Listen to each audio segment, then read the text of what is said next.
definitely the message we need today. This echoes the message of the Course. It's what the Course is saying. But every truth teaching is saying exactly the same thing. When we hold anyone imprisoned with our hate and anger, we imprison ourselves. Okay? That's just it. You lose your power. Because what does the Course say? It says the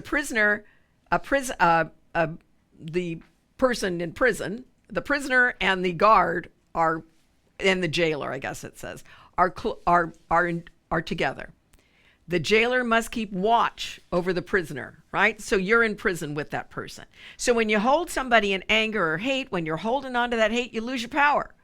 Now, that does not mean that those who do terrible acts, heinous acts, must not be held responsible. Yes, they do. Just like I said, you stop at a red light. If you're not stopping at a red light, somebody needs to stop you. You know, if you're not letting people cross at a crosswalk and you're knocking people down, then somebody needs to stop you. When we're doing hateful things of attack and war, I'm sorry, somebody needs to stop you.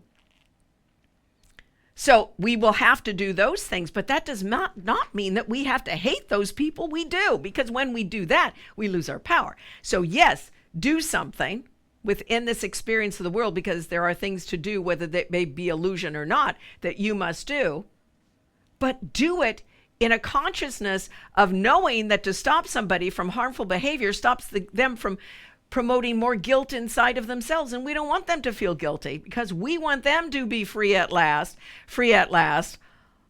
Great God Almighty, we're free at last. We want everyone to be free. He didn't promote hate. He promoted peace.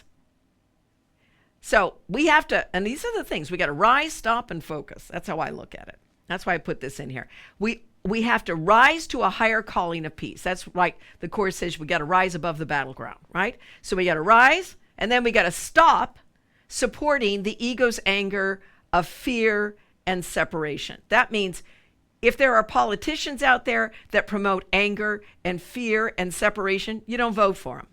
If there are news organizations, and I put those in quotes, news organizations that promote hate and judgment and do not give you the full picture to keep you in anger and fear, move away from them. If you are on the internet and all you are doing is seeing things that cause you to feel angry and chaotic and hateful towards one another, get out of there. You have to do some things. You're within this world right now, so there may be some things. You got to rise to a better place, and you got to stop supporting things that do not promote the truth for you. And then you have to focus on God's answer of peace.